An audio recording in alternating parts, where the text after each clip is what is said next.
Um,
okay, isn't lining up to be done.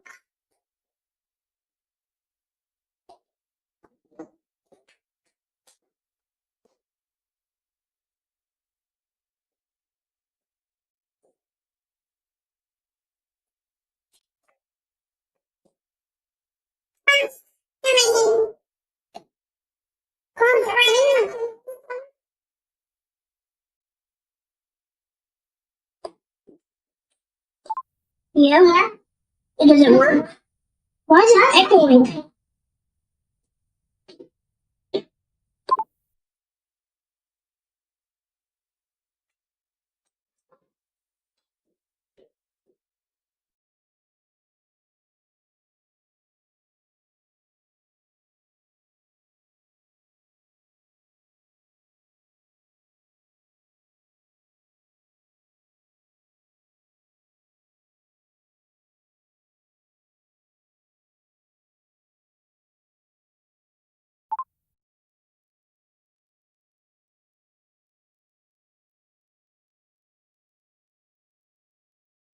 Hello?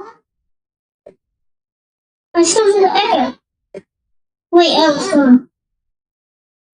yeah, yeah. I barely hear it now. Extra, extra. Okay, yeah, it worked.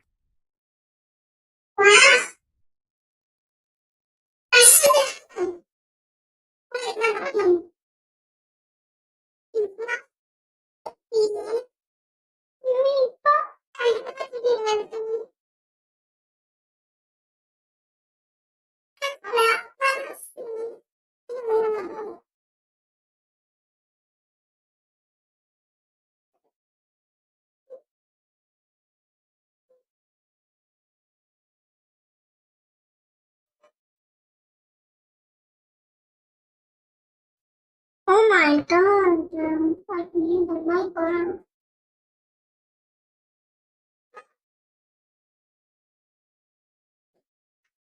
Yes. Think I disabled all of them? Oh.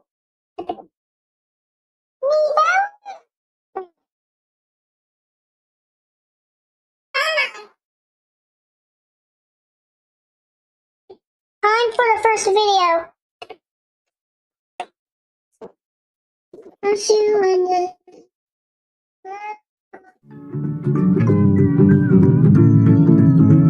Oh god! Oh, we might be cooked. We might be cooked, chat. We might be cooked. Gotta send this to my GC, bro.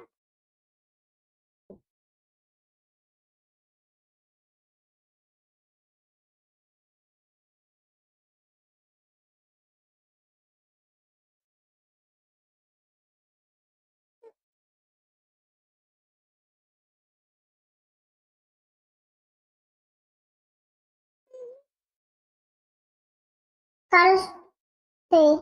This one's never here.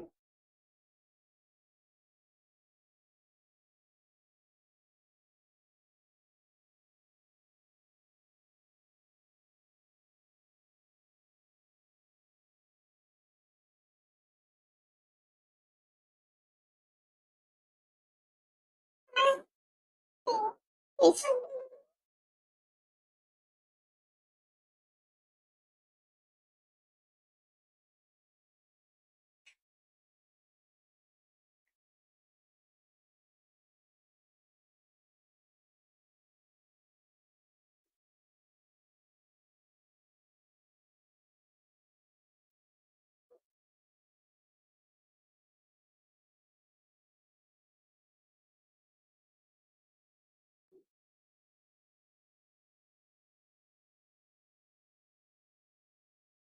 Alright, y'all. My big cook, bro. I'm broken on subs, bro. Alright, let's read. Flashing warnings, flashing images shown. Oh my. Do not attempt to make contact with the invisible discussed in today's video. I do not condone any...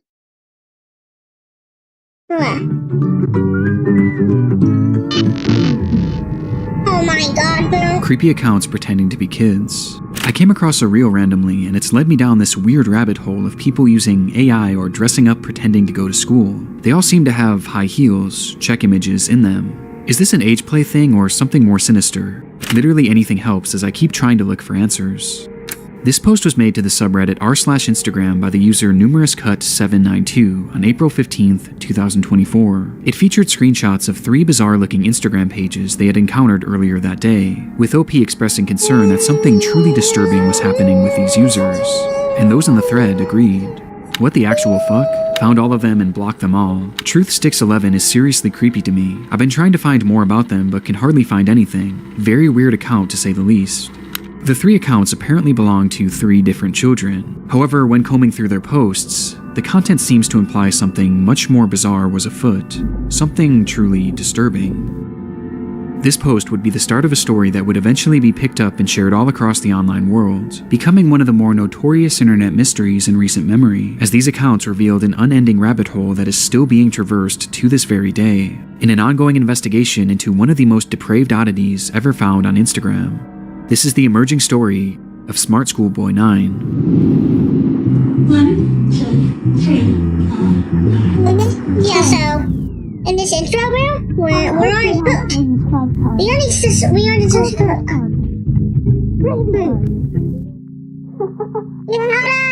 Please. We'll return after these messages.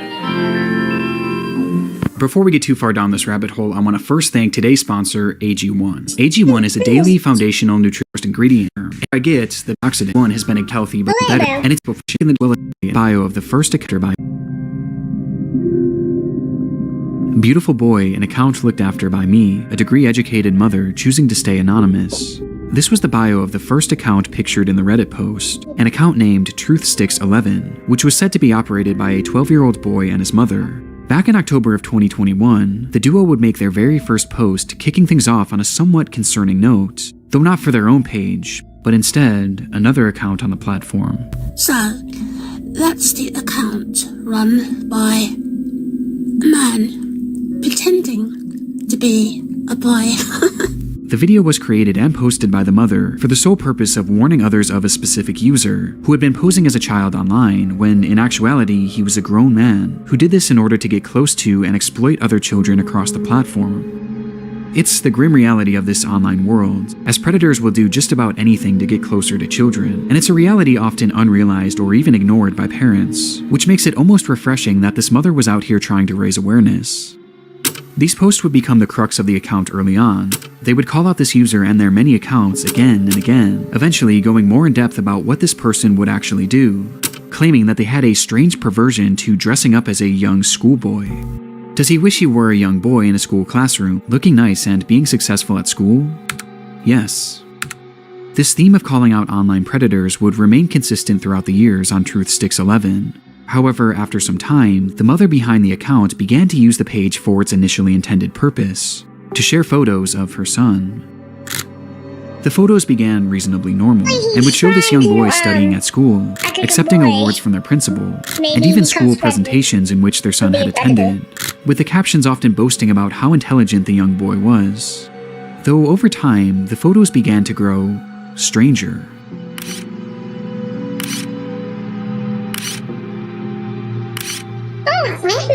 They looked off, almost as if they were AI generated. And on top of this, they began to appear heavily edited in an almost inexplicable manner, with deep red lipstick often being added, which was enunciated by his face being turned pure white. This unsettling trend would continue from here, as with each passing post, the photos grew less authentic and more surreal.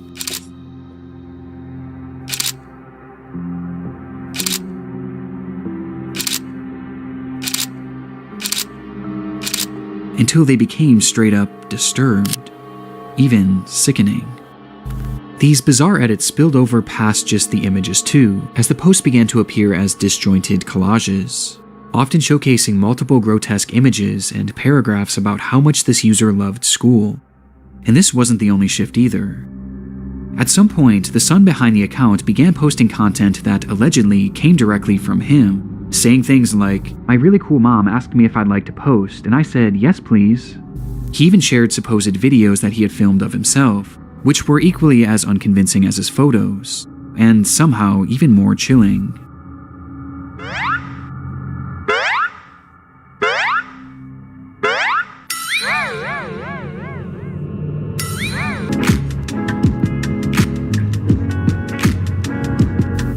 The boy even shows off his singing in one of the clips.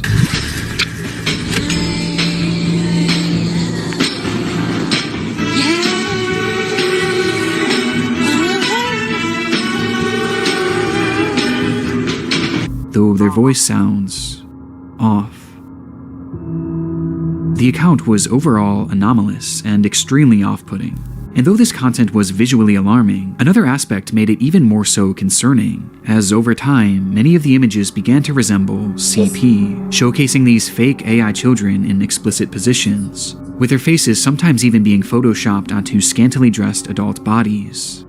One thing is blatantly obvious about the Truth Sticks account: the supposed child behind it is not real. Even in the more passable photos at the very beginning, there's evidence to suggest that these were likely AI as well. And based on the disturbed, borderline illegal content that this page featured, it seemed more than likely that whoever was behind this page was not an innocent mother concerned for the welfare of other children, but instead, a predatory individual themselves. And this wasn't their only account. The second page featured on the Reddit post belonged to a user named GirlChloe12 and bore striking similarities to Truth Sticks. The page was also supposedly run by a child and monitored by their parent. Bizarrely, they also posted frequently about the dangers of online predators, with the wording of these posts and the editing being essentially the exact same as Truth Sticks, just not as over the top.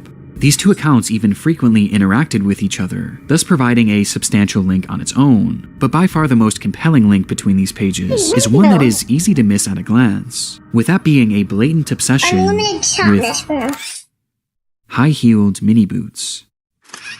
These shoes were mentioned or shown in virtually every single post made by these two users. At playtime, I'm sometimes running around with my really cool heeled footwear I wear with my uniform.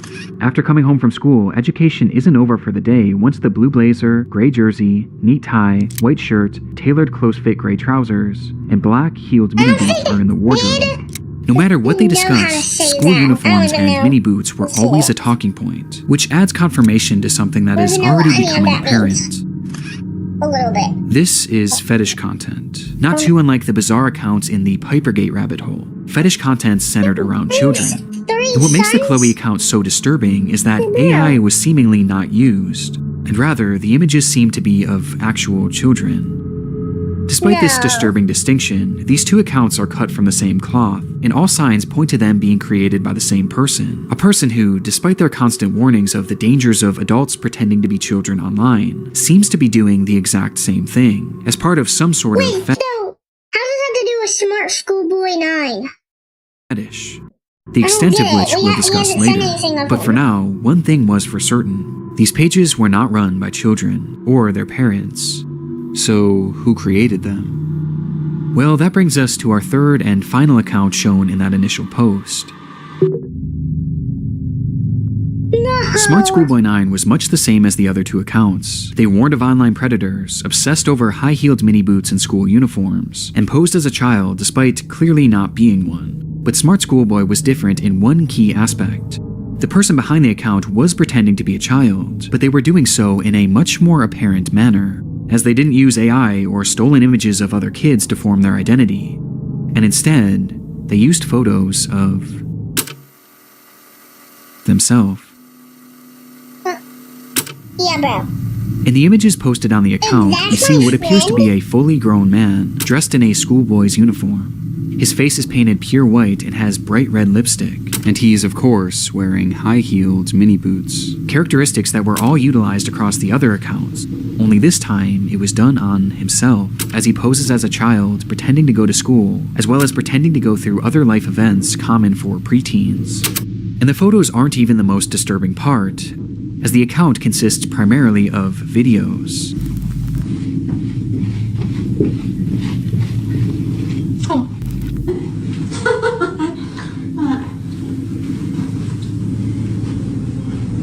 School. Hey, let me know if you like school as well. The videos are all incredibly off-putting. Some show him arriving home from school. 1, 2, 3, 4, 5, 6. School. Others show him claiming to be on the bus heading toward school. Yeah. Okay. Yes, I'm on the school bus. And other videos showing him doing whatever this is.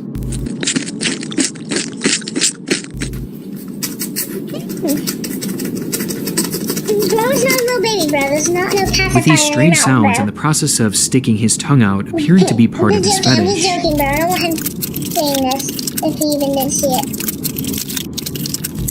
As much like the other accounts, his content is overtly sexual, in its own bizarre way. You know, if he wasn't a predator and he was actually a kid, In fact, there's a video of him with his full outfit on, where he shows himself staring into a mirror as he appears to pleasure himself, right out of view of the camera, as he stares into his own eyes. This account is by far the most sickening part of this whole rabbit hole, and also the most important. Interspersed throughout his page are a few examples of what this individual's voice sounds like, This is quite good. which just so happens to be the same voice heard in the very first clip shown on the Truth Sticks account. A man pretending to be a boy. Meaning that this full-grown adult man is the one behind this entire rabbit hole. He's the one on these accounts pretending to be a child and their mother, getting some sort of sick satisfaction from whatever this is. And the worst part is, these activities aren't just kept behind closed doors. As we can see on numerous occasions, videos of him walking around outside in a public space, with his full outfit and face paint on. Look at school.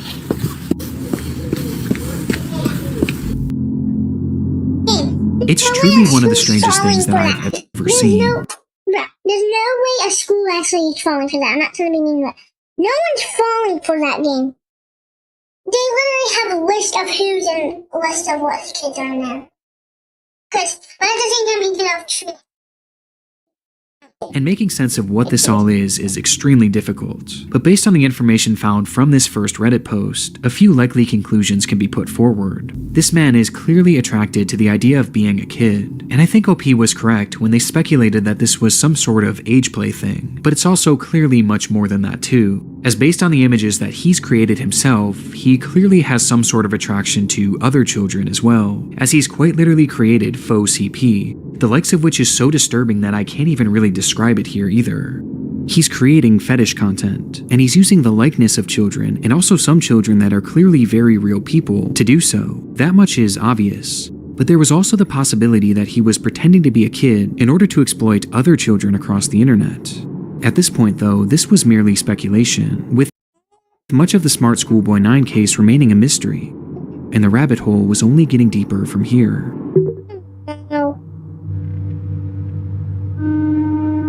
Months after this rabbit hole was introduced to the online world, the story began to be shared all across the internet, most notably on the r/Internet Mysteries subreddit, where the case really took off.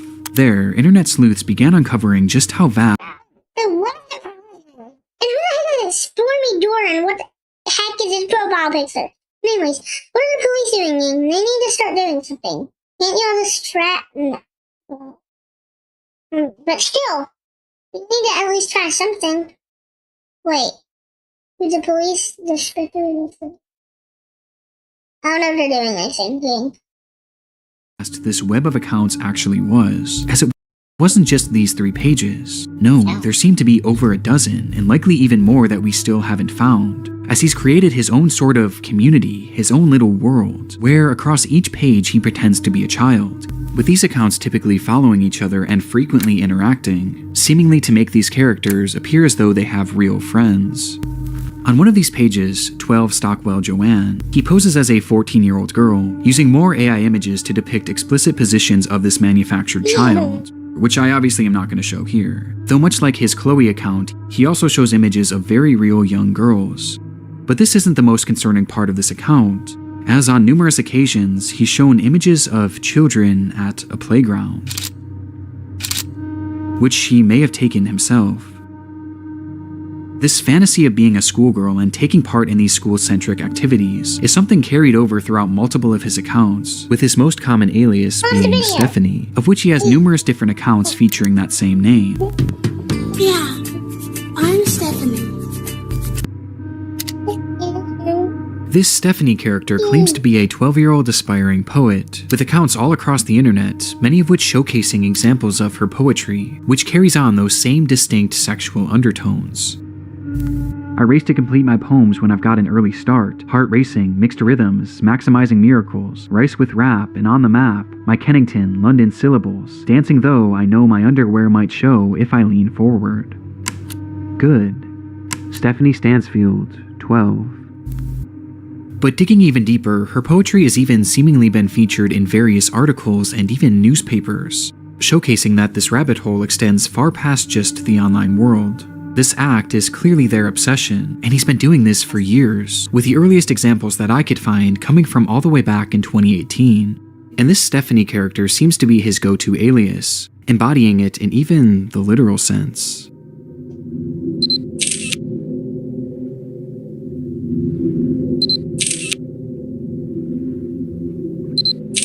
As in one of his many pages dedicated to this Stephanie character, he dresses as her, wearing a wig and a dress, as he pretends to be a 12-year-old girl. Almost immediately after this case began gaining traction, the true magnitude of this rabbit hole was revealed. Across every single account are countless depraved posts and oddities that all could warrant discussion, but by far the most important discoveries were those that didn't actually occur on his own page, and rather the pages of other actual children. Do you like school? I do. It is good. You have some cool shirts, but I have to wear school uniforms to school. It is nice, but casual isn't allowed, and it's quite hot here in the UK, as the month of June suddenly got warmer. These are two examples out of many that show Smart Schoolboy 9 reaching out and attempting to befriend young children online.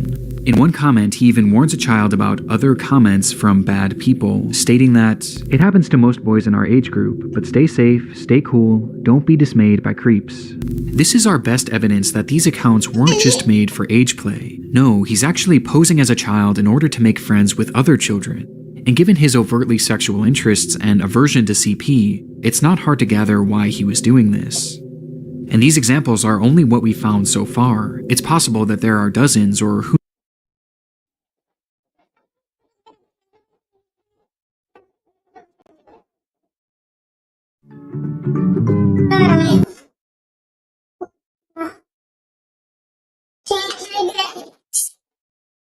I have a button on my mouse that I can click, and then I will go back to step 4.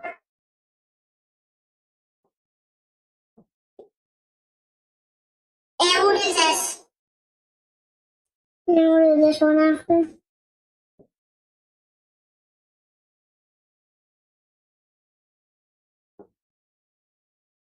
Okay.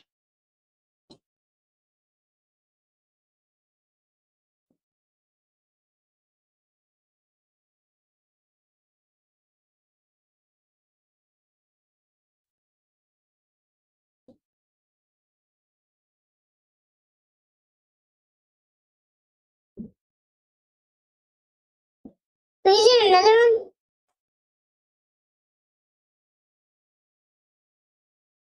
I can't.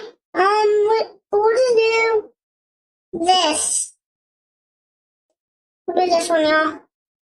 I mean, everything.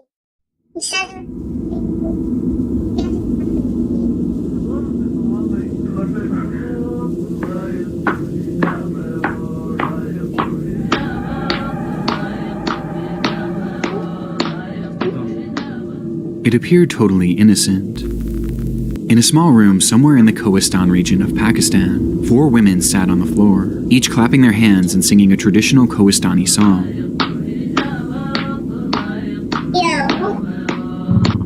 With them were 2 men, one seen dancing beside them, and another seen recording the moment on a grainy video taken on his old cell phone.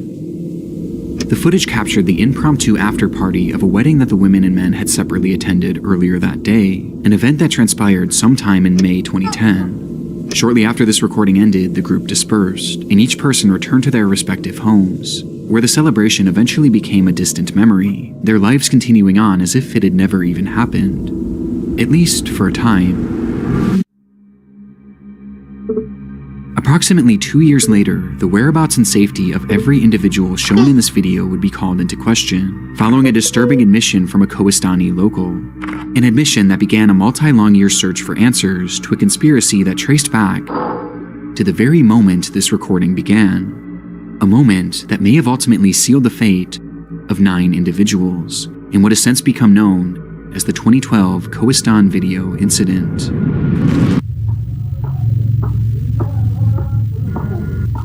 My phone's gonna die. I can't check the comments if it dies. Well, I can. I'd be willing to bet that many of you have a massive to-do list that only seems to be growing. When I didn't, they weren't newest things using lenient and search and site providers across over 272 hours, while showing you Action Doctor this year and using this video response free on massive network in 24 to 72 hours. They're What am I watching?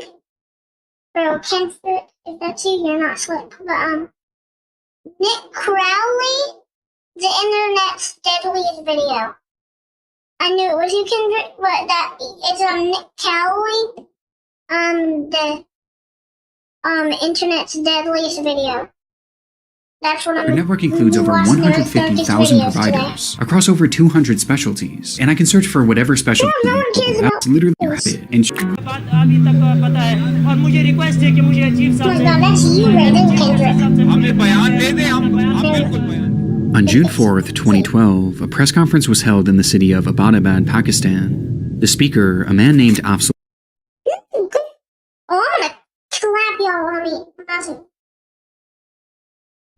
Where's the part? I just saw it. You're right here. Allegedly did just that. And so, soon after its release, a jirga was held.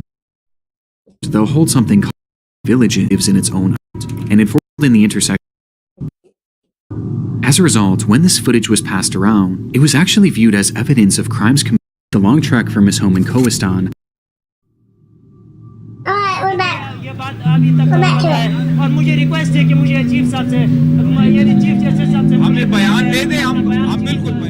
On June 4th, 2012, a press conference was held in the city of Abbottabad, Pakistan.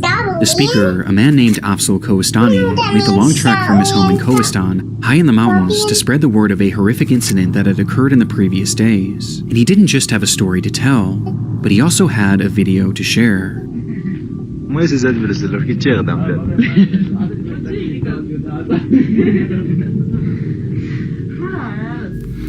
With him was that grainy cell phone recording taken 2 years earlier, showing the group of 4 women and 2 men dancing after a local wedding ceremony. And while the footage itself was far from alarming, it was the context that Afzal gave it that would eventually capture the world's attention. As according to the man, each of the women shown within this video had suffered a terrible fate, and it was all due to the existence of the footage itself.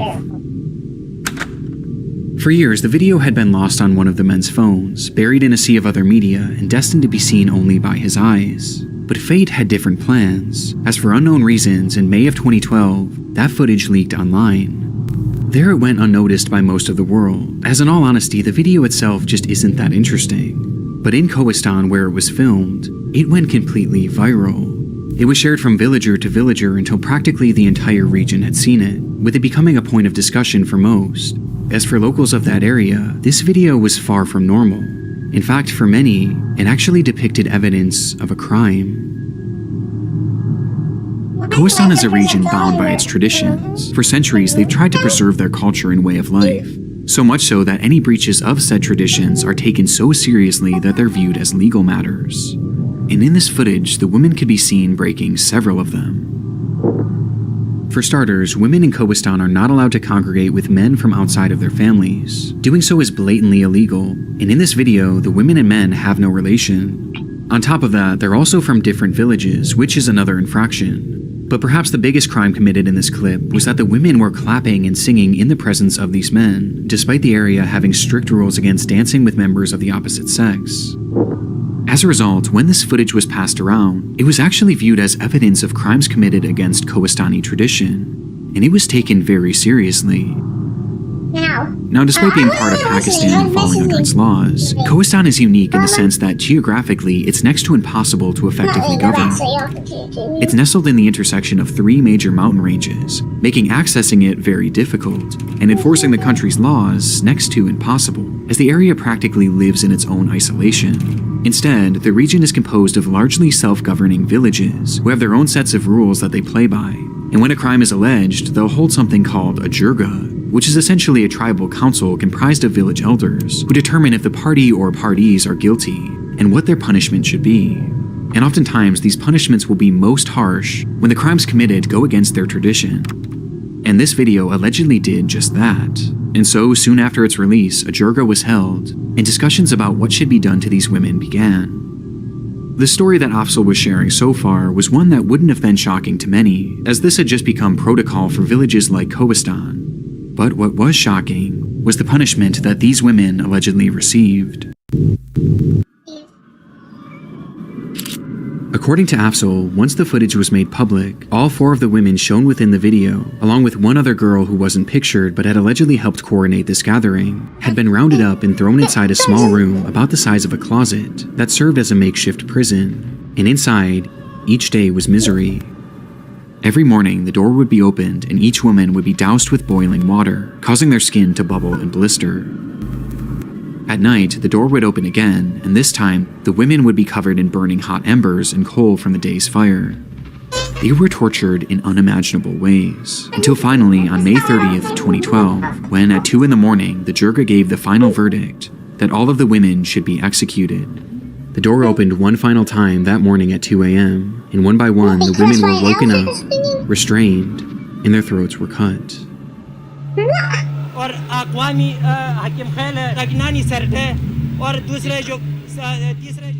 This was an appalling claim by Afzal.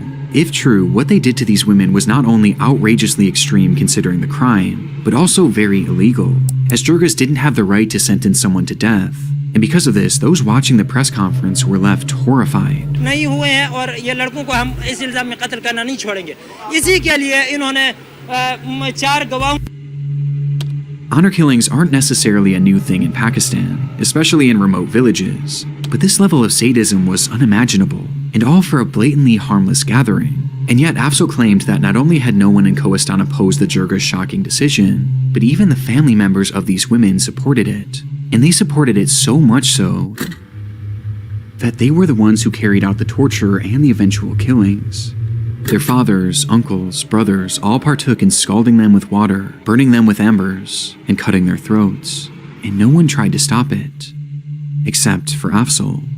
He had caught wind of the girls' torture while it was happening, and actively tried to intervene by alerting Kohistani journalists, though when this failed and they went through with the executions, he left the region to alert the government of Pakistan and the rest of the world to the atrocity that had happened in Kohistan. But for Afzal, this wasn't just about avenging the deaths of these girls, as he had another very important reason for speaking out. As shown in this footage, were Afzal's 2 brothers, whose involvement, he claimed, had also led to them receiving death sentences, with both brothers going into hiding in order to avoid being killed. This press conference was essentially Afzal's way of trying to save his brothers, as he knew that they could be found and killed at any moment, spurring Afzal to act, even at the risk of his own safety, as locals had caught wind of his previous attempts to speak with journalists, and in response, that same Jirga that had sentenced these women to death had sent an angry mob of 40 to 50 men to Afzal's home in order to silence him, likely not wanting news of their illegal sentencing to leave the region. And after giving this speech, Afzal knew that that group was only going to become more angry. Based on Afzal's testimony, the existence of this video had caused the torture and deaths of 5 women, dead at the hands of a radical Jirga and the victim's own family, who were now coming after Afzal and his 2 brothers. As if this footage had just been kept on that man's phone, no one would have even known that this meeting had ever took place, and therefore none of this would be happening. It's an almost fantastical story, which begs the question, was any of it actually true?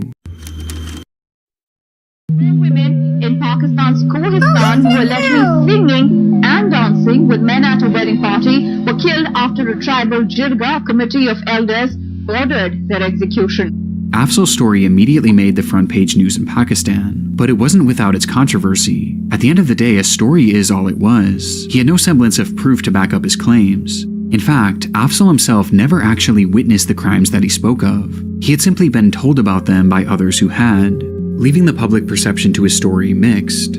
Within hours of his press conference, Maulana Javeed, the leader of the Jirga that Afzal was trying to expose, came forward to publicly disavow the allegations, saying that Afzal had made up this entire story in an attempt to get political asylum to the United States for both him and his brothers, and that the women in this video were completely fine, living their lives as normal in Kohistan.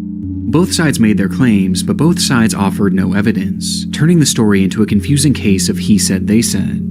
Luckily though, the government of Pakistan had the perfect idea to get to the bottom of it, and so they reached out to Maulana Javeed and told him that if the girls were alive like he claimed, then he must bring them to the courtroom in Abbottabad as proof. It was a great idea, in theory, but ultimately the Jirga hit back on this, claiming that it would be dishonorable for these women to appear in court, as women in Kohistan aren't even meant to leave their homes under most circumstances, let alone travel that far and be shown in a public forum. आपने उनमें से उनको फिर क्यों कल supreme court में नहीं पेश कर रहे हैं? वो तो हमारे क्योंकि रिवायात ये तारीख में कभी इस तरह के कोई वाक़या नहीं हुआ है कि कोहिस्तानी रिवायात में लड़कियों को अदालत में कचहरियों में पेश करना, ये तो वो मजबूरी है।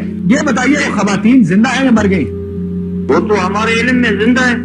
Kohistan is one of the most socially conservative areas on the planet. It is a deeply patriarchal society, with women having severe restrictions on all aspects of their lives, especially when it comes to social engagement, making this the perfect out for the Jirga. And so the government came up with a different solution. If the women couldn't travel to the courtroom, then they would travel to them. And so they quickly got together a group of investigators and sent them up into the mountains to meet the girls there themselves, and hopefully confirm that they were in fact still alive. On June 6, 2012, a helicopter carrying this newly formed investigative team landed in the village of Gadar, where the women resided, though they quickly realized that something was wrong. The village was practically deserted, and when they asked one of the few remaining locals where everyone was, they were told that most villagers had left the area due to the seasonal weather, including the women they were looking for, who lived spread out and even higher into the mountains. And to find just 2 of them would require a grueling 4-hour hike. It was certainly suspicious to some degree, but nevertheless, the team proceeded on that long walk until they happened upon the first woman, Amina. The woman before them appeared to have the same facial features and was even wearing the same exact outfit that Amina wore in the video. On top of this, the other locals they spoke with would go on to confirm that she was the Amina they were looking for. Though proving this for certain was impossible, as the only information the investigators had to go off of was her name and screenshots from this recording, and so all they could do was document their findings and go on to meet the next girl, Shaheen. Shaheen's story is different from the others, as she was never actually shown in the footage. Rather, she was Amina's sister, whom Afzal claimed helped facilitate the illegal gathering that fateful night, and was therefore killed alongside the others for her involvement. With the most disturbing part being the fact that she was just 12 years old. But that was Afzal's story, and here, standing before the investigators, was a girl who appeared to be the same age, claiming to be Shaheen, as did her parents and all the other villagers they spoke with. Though given that her face never even appeared in the video, it was also impossible to verify this. After meeting Shaheen, the group was informed that the remaining women lived even further away, and reaching them before sundown wouldn't be possible, forcing the team to return to Abbottabad, having only met 2 of the girls. But so far, their findings were extremely promising. Less than 2 weeks later, on June 16th, the team would once again visit Kohistan, this time armed with cameras to document their findings. There, they would meet 2 more of the women, Serene Jan and Begum Jan. Much like the first 2 women, Serene Jan seemed to be a match, with her family and neighbors attesting to her identity, though it was noted that she was incredibly nervous and refused to speak unless her parents allowed her to, which was true also for Begum Jan, whose meeting was actually captured on camera.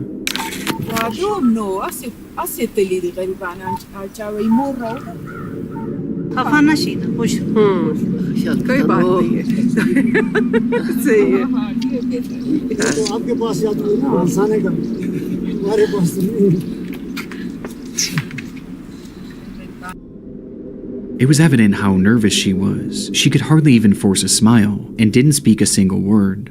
But despite this, everyone reassured the investigators that this was Begum Jan, and given how isolated the lives of Kohistani women are, perhaps her nerves were understandable. This left only the 5th alleged victim, Baziga, though she was nowhere to be seen that day, as she had supposedly fallen ill and was unable to come down from her home, which was even more remote than the team had gone thus far. But for the investigators, they had already all but confirmed that 4 of the women who Afzal claimed to have been murdered were still very much alive, with there being no evidence whatsoever that any executions had taken place, leaving the team with no real reason to believe any of his story. And so, days after their second trip to Kohistan, the news would break. Human rights activist Farzana Bari, who is accompanying the team sent to bring the Kohistani girls to the Supreme Court, says there is evidence that all the girls are alive. The Kohistan video case was closed. It was a swift end to such an alarming story, as after just a few weeks, in the eyes of the public and the government, the stories told about this video were deemed to be lies, and Afzal was the liar. But not everyone was so quick to agree with this conclusion.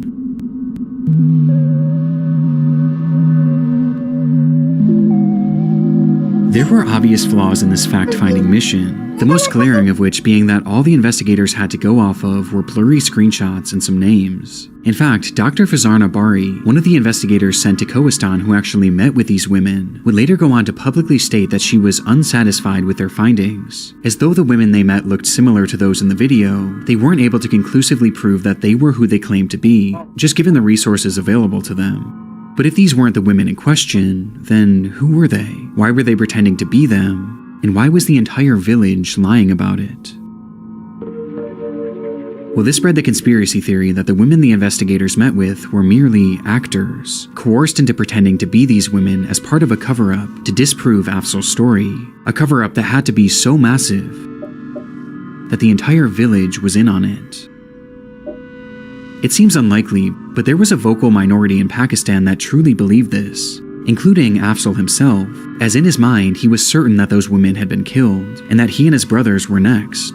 And so, with a small group of supporters by his side, Afzal vowed to continue his push for justice, and at the start of 2013, he would go to the courtroom in Abbottabad and file a motion to have the Kohistan video case reopened, a decision that had sudden and direct consequences. Days after Afzal's court filing, he received a devastating phone call that his brothers had been gunned down and murdered in cold blood, but not the ones you might expect. Afzal was one of 6 siblings, and at this point, 2 of his brothers were still in hiding, living their lives in a secret location, but the other 3, Sherwali, Shah Faisal, and Rafuddin, were living their lives as usual, believing that they were safe as they had no involvement in this fight whatsoever, though they were sadly mistaken. And on January 4th, 2013, while walking to their local mosque in Kohistan, all 3 were ambushed by a group of gunmen and met with a barrage of gunfire. Seconds later, all 3 were dead. The murders were shocking, and made even more so when the culprits were revealed as members of the slain woman's family, as well as the jirga that had called for their execution. And their motive was simple. This was revenge against Afzal for sharing his story, and for filing that application just days prior. And as if the group's message wasn't clear enough, they would then surround Afzal's home and fire over 1,000 bullets into the structure. Luckily, Afzal had already moved to a secret location out of fear of this very moment, but the incident left him forever shaken and forever devastated. As in trying to save 2 of his brothers, his fight had now cost him 3.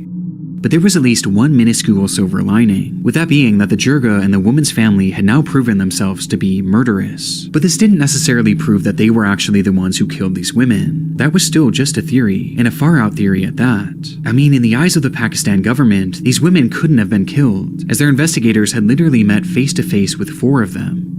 This was the main challenge that Reuters journalist Catherine Harold ran into after picking up the case. She had been reporting on Pakistani honor killings around the time of Afzal's press conference, and found his story to be believable based on her research into treatment of women in that region. But for his story to be true, then she knew that meant that the women presented to the investigative team couldn't have been who they claimed to be.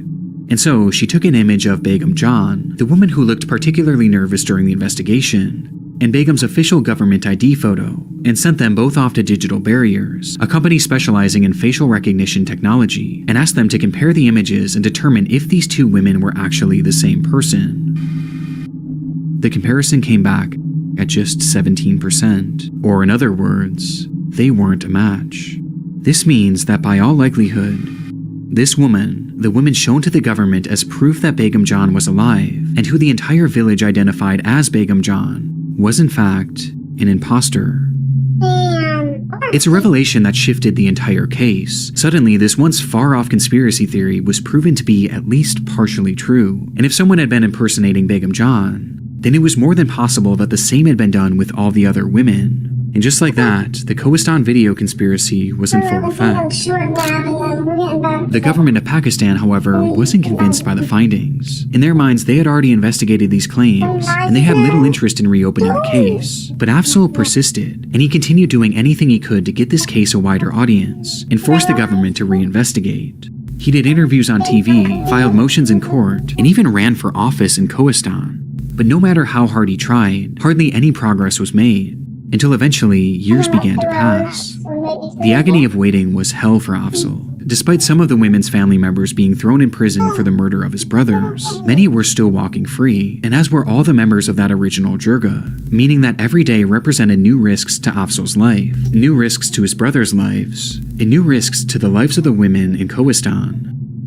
Since the alleged executions of those 5 women, Afzal and his supporters had discovered evidence of over 50 other honor killings that had taken place in that small village over the course of just 2 years. A shockingly high number of people considering how few people actually lived in that village, with these honor killings being described as common as the common cold. Every household was being affected by them, but no one dared speak about it. They were all too afraid. The jirga held all the power, and speaking out against them would be breaching the tradition that they hold so dearly. And as a result, despite all the other killings, Afzal was still really the only one from the region that had been talking with the press. And this was finally about to pay off. In 2016, Afzal was featured on a Vice documentary that highlighted his story as well as the treatment of women in Kohistan at the hands of this bloodthirsty jirga. मैंने वो अपने भाइयों की इंतकाम लेने के लिए आज तक मैंने हर किस्म की कोशिश करने की पोजीशन में नहीं हूँ, लेकिन मैं कहता हूँ कि उन लोगों को कुछ न कुछ सज़ा मिल जाए, आइंदा नस्लों को इस तरह की कोई तकलीफ न पहुँचे। It was an extremely compelling video, showing us just how much Afzal's life had been derailed by the whole situation, as he was forced to live alone in hiding, separate from his family, including his children, wife, and 2 surviving brothers, who themselves were also living in hiding, in conditions that they described as being miserable. The story was about as harrowing as it gets, and as soon as the video released, hundreds of thousands of people would watch it, thrusting the Kohistan video case into a worldwide spotlight. And with so many eyes now on the case, and with so many people now calling for the Pakistan government to reinvestigate, they would finally relent.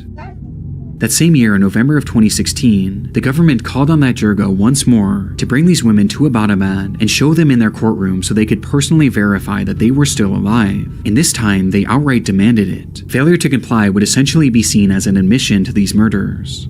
There was no getting around it this time, and so that month, a group of 5 women and their families were all brought down from Kohistan, and one by one led into the courtroom, with the hope of bringing this case to an end, once and for all.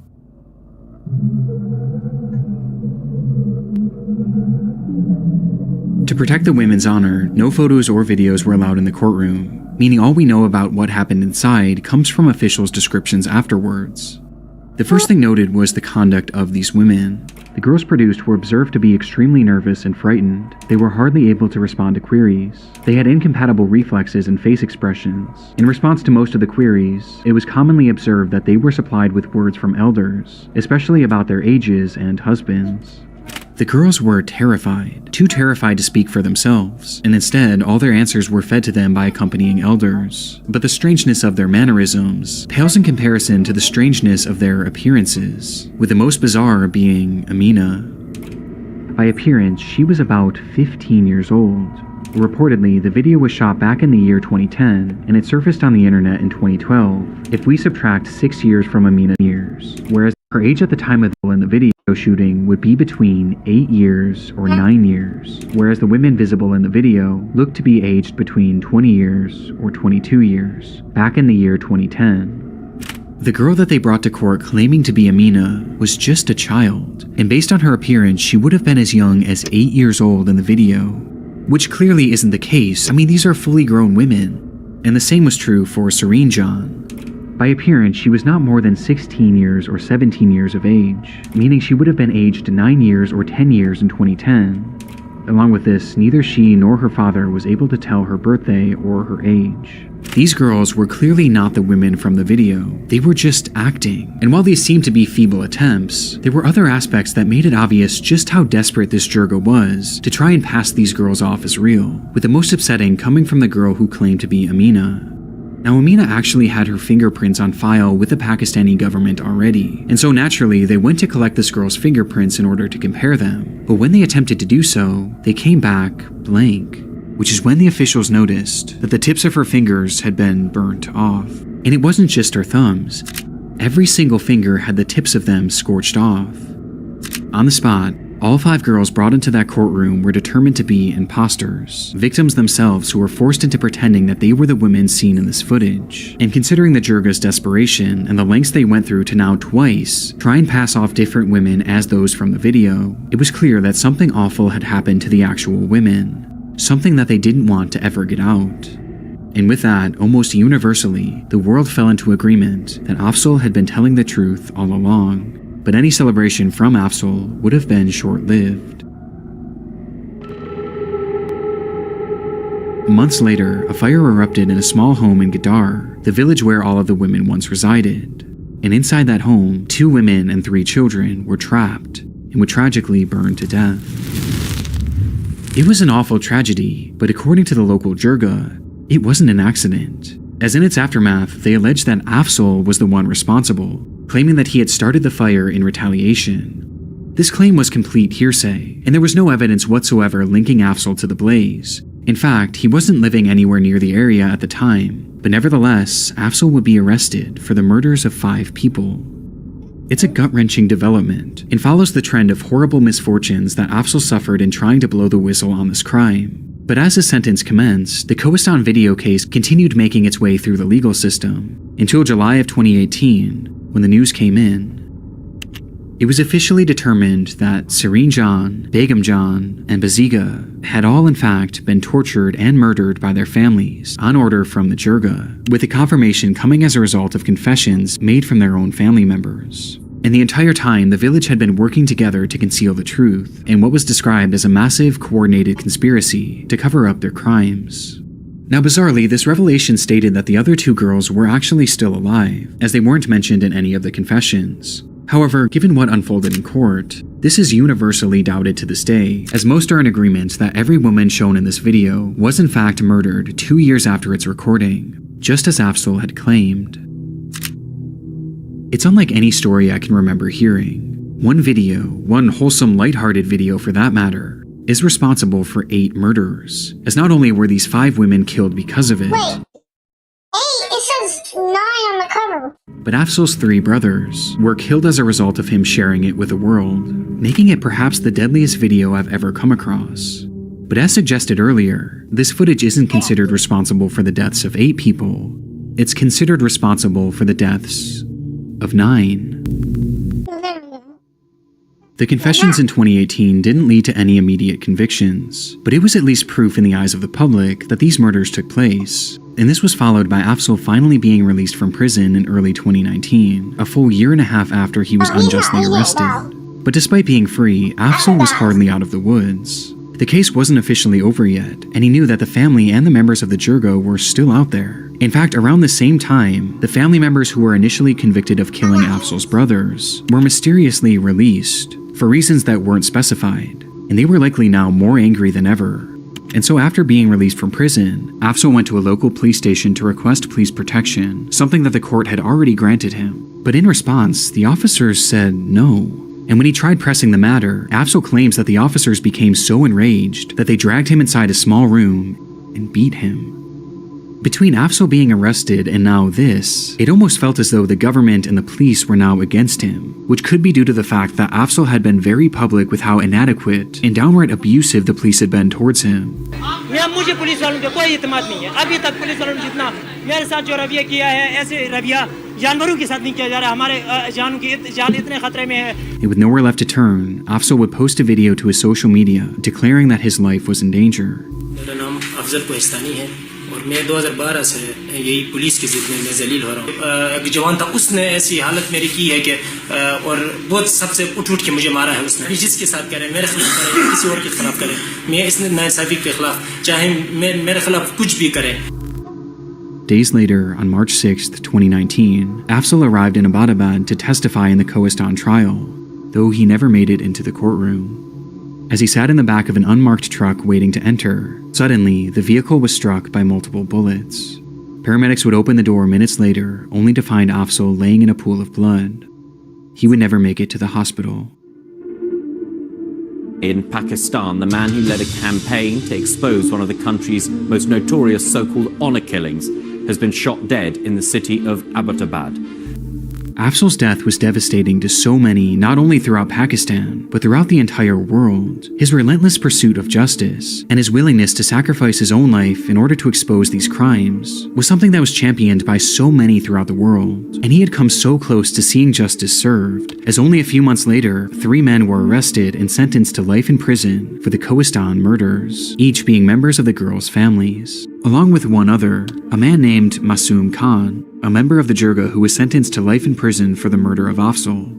But even with this, people were angry. They were angry with the government for not taking Afzal's word more seriously. They were angry with the police who failed to protect Afzal and seemed to be actively working against him. And they were also angry at a rather unexpected source.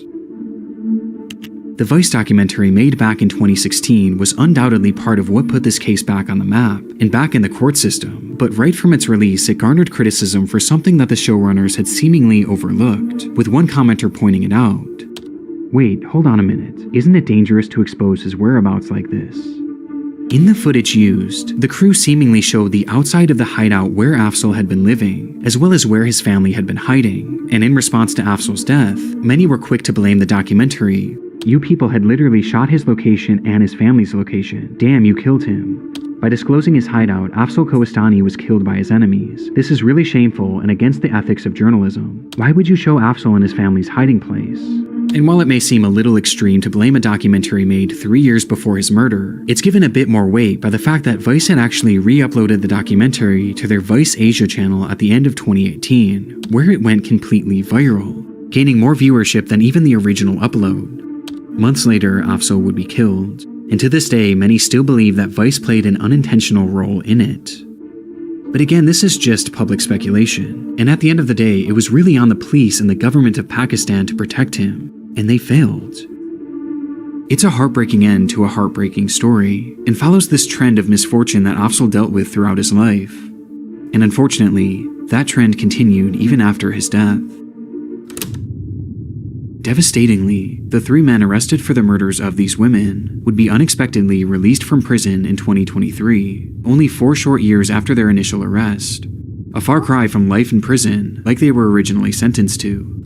And the reason for their release was just as upsetting, as the government cited a lack of evidence. These 3 men literally confessed to the killings, and they even discussed how they disposed of the bodies afterwards. And yet there suddenly wasn't enough evidence to keep them in prison, despite them already being convicted. Meaning that after all of the death in this video, the murders of Afzal's brothers, the murders of these 5 women, and the murder of Afzal himself, only 1 man is currently in prison.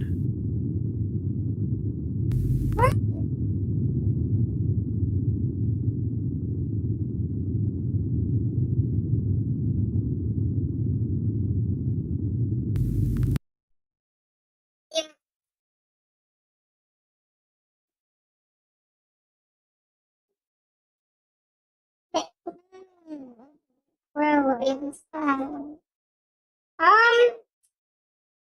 Video. This one.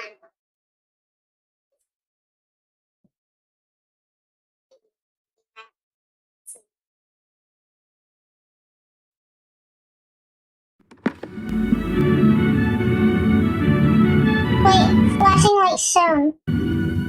It is the early morning, and the working day of the steam locomotive and its crew is just beginning.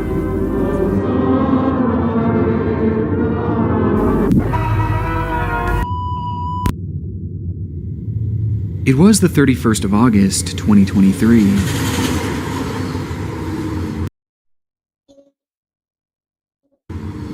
A typical day for 34-year-old Michael Zanera, as he had yet again spent his afternoon working hard on the railway.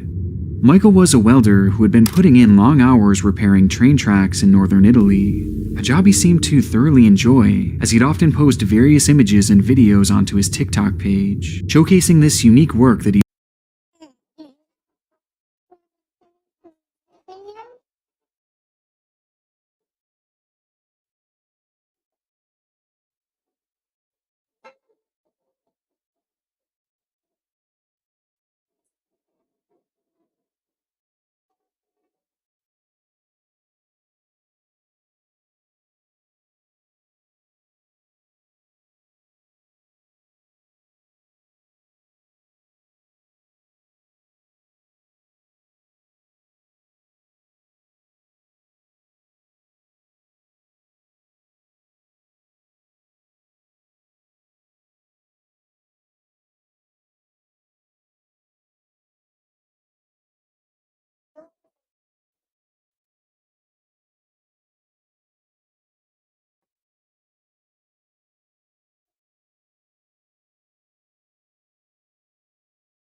That's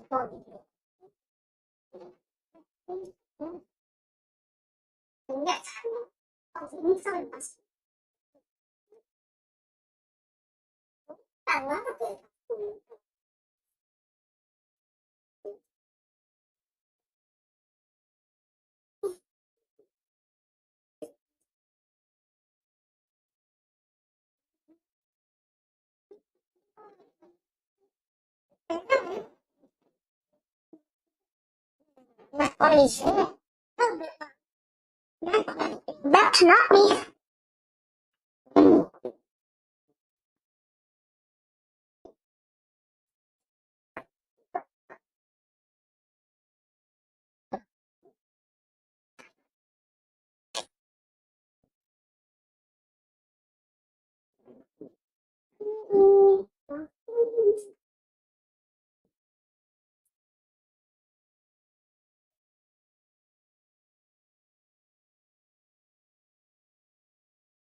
Mom,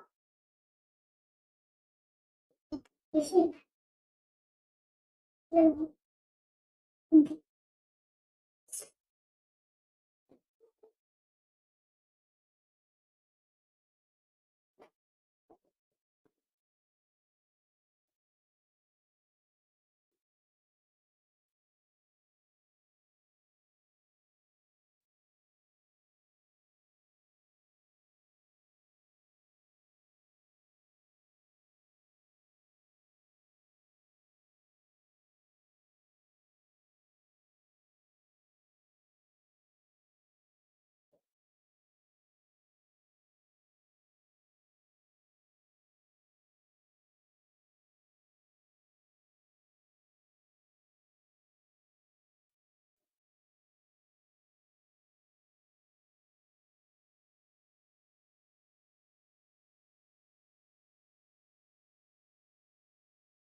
Alright.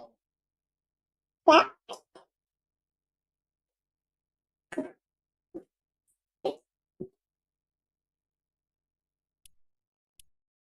I can barely hear that here, even hear it.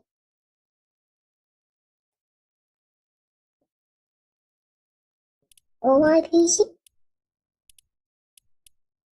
Wait, imposter's back? I think this is a fake one. Unless they actually brought it back.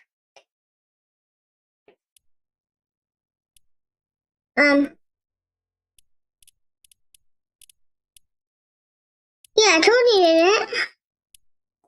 It's fake. I don't know who's by there.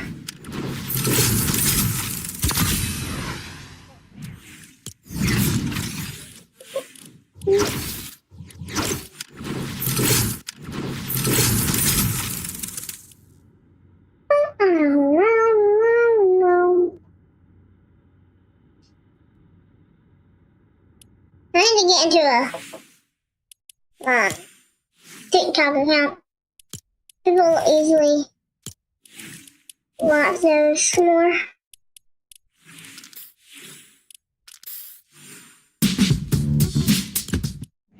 How OG is Boogie Down?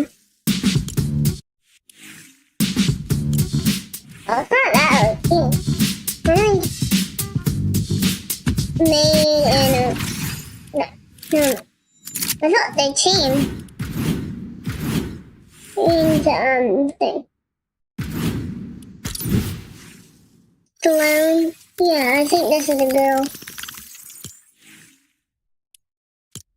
Dr. Sloan or whatever that is. Yeah, remember.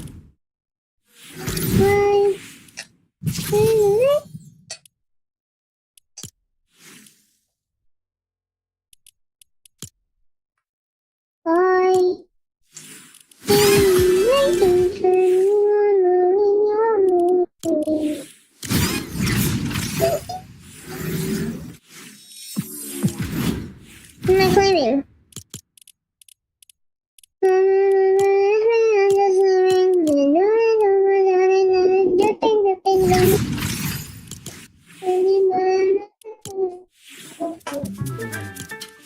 What is this, a bat blink?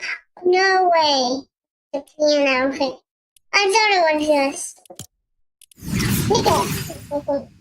Well, not big off. Piano thing as a pickaxe? Thingy as a pickaxe? Easy. I'm dripping down. I think it's some Robux. Not Robux. I need to get back to my old account. I mean, I know everything too, I just can't do it.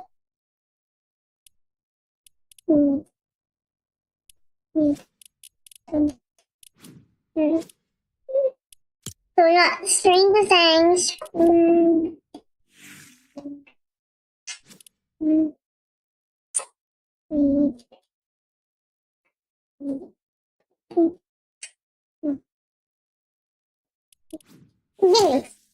You're paying 680 Robux. V-Bucks, usually. Oh, I can get.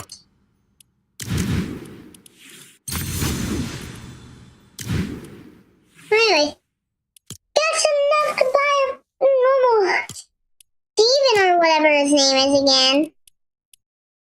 Forgot his name. What?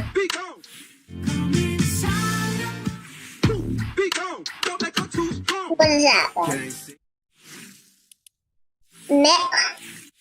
Where's Ronaldo? I mean, Messi's a second goat, but... Where's the first goat game? Ronaldo. Where's Cristiano Ronaldo? This has to be... Stop. We're not even in Christmas, bro. Oh, I like this, though. Never mind. would have been sick if it hadn't go up like that a little bit. Where's combo at?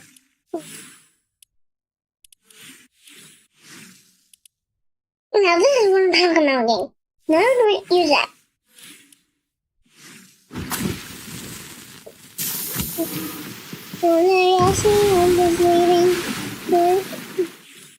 Elephant emote in Fortnite.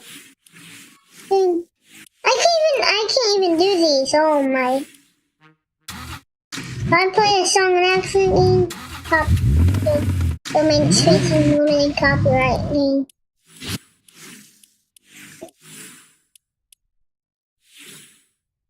What the hell is that girl anyway? And I bought a free Fortnite pass, and I was supposed to get a free Fortnite skin, but I never got it though. Fortnite's online. But who made this? This one.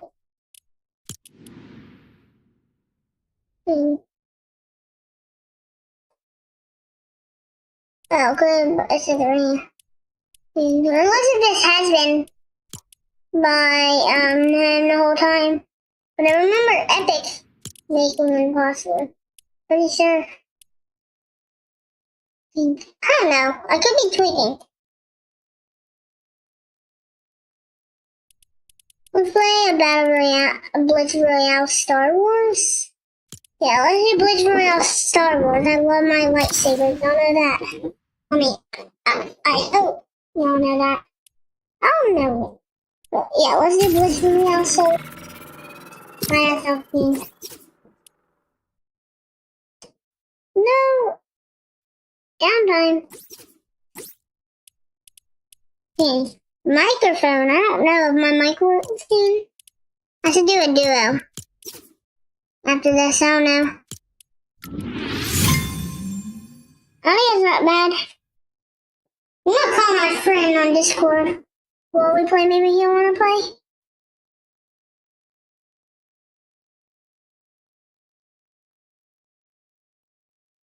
Uh-oh, yeah.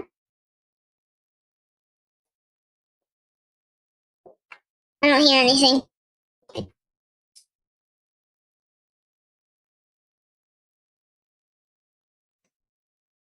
Oh yeah, I forgot. I'll do that.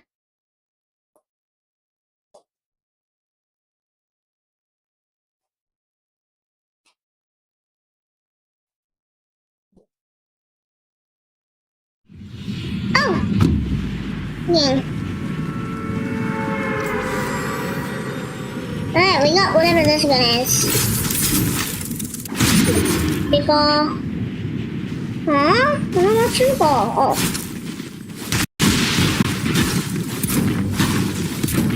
I mean, if I didn't quit Fortnite, would have been.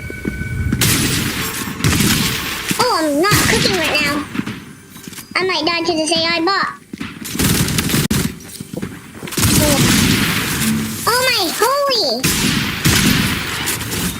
Oh my PC!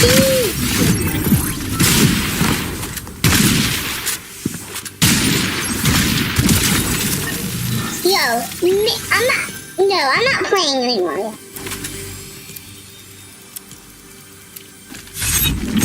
not playing anymore. I mean, I'm gonna be playing, but I'm not playing with my wife. I just got the most insane glitch, and I think my game is frozen for y'all. Yeah, y'all are lagging out. I don't know if y'all can see it, but my screen's lagging out so bad on there. I'm literally looking. Okay, never mind.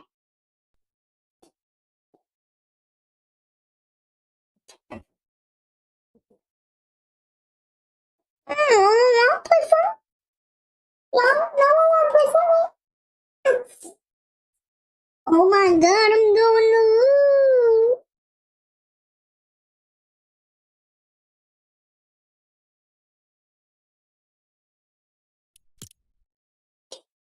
Actually, I'm connected to the internet. Best soldiers, I'm on the wall.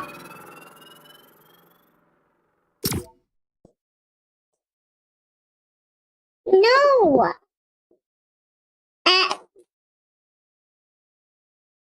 Actually doesn't.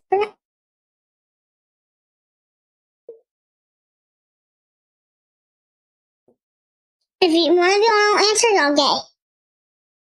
None of y'all don't answer it, y'all gay. I'm like, what do you do on zero, bro? The answer is, I guess you're gay. We have so long. PC! Oh my PC! Oh yeah, oh.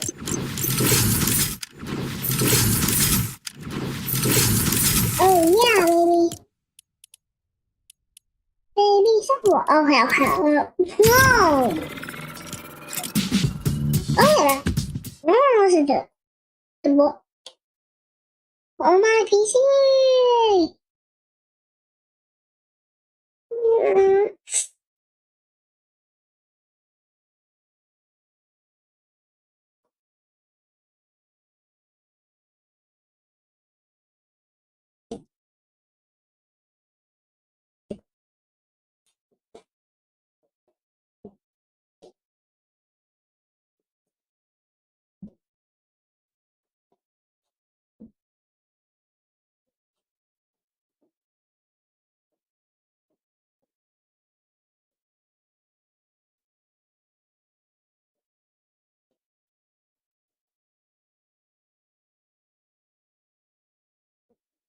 Bro, someone's gonna.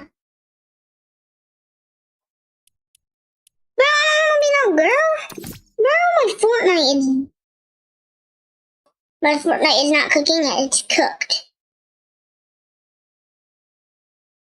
Two separate words, game, two separate words.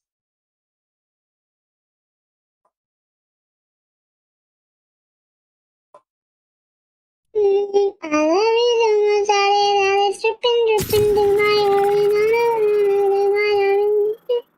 September.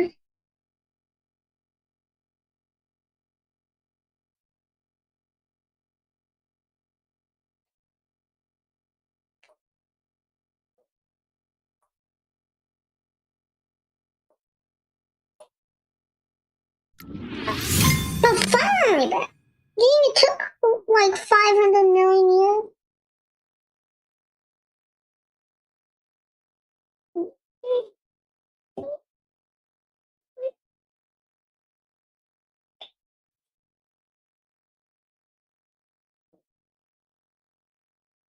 Oh my, the audio is gone. Okay, there we go.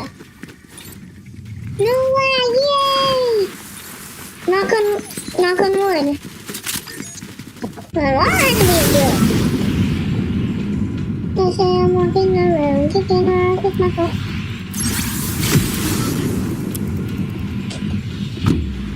Spread in three single one, but to spread those cheeks. One thing I know is that I'm not going there because that's the most popular area again. Never mind, that's the most popular area, so we're gonna go this one.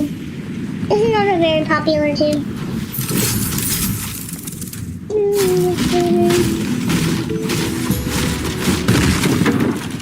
When I don't stop.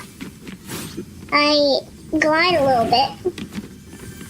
Well, moving sometimes, but it'll be bad.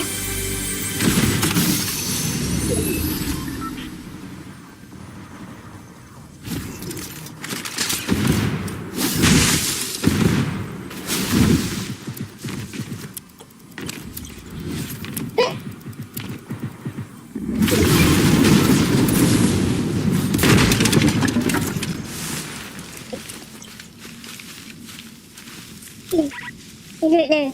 Oh. How fast is this suit? Shit! Oh yeah, I forgot this is my favorite.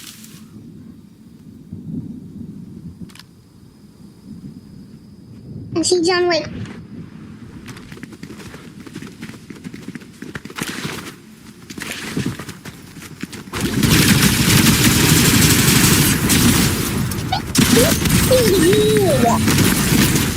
There.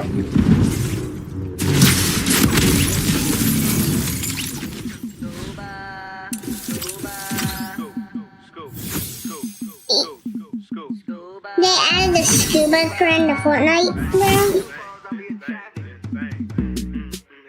My life got left behind so bad.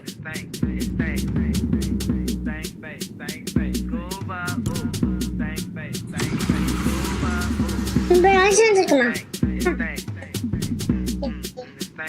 Bro, the other eyes. Thank you.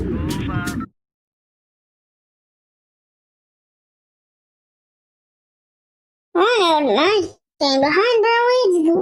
It's I felt it. Need to make a new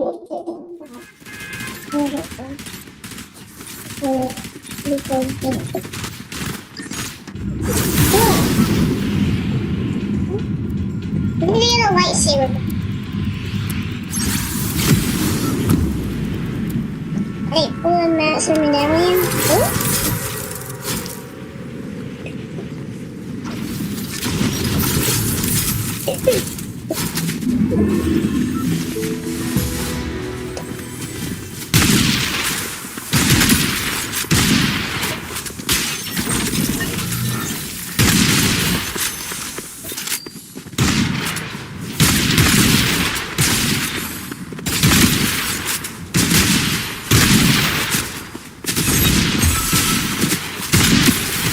What is this free ball?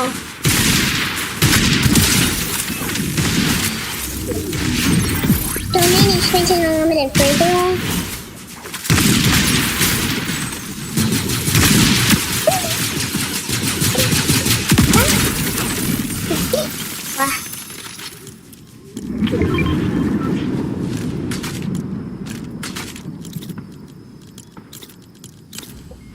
Alright, is this a... Oh!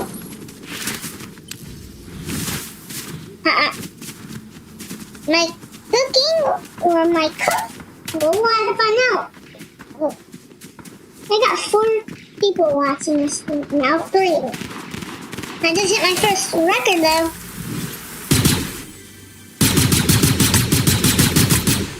$23. Take cover. There's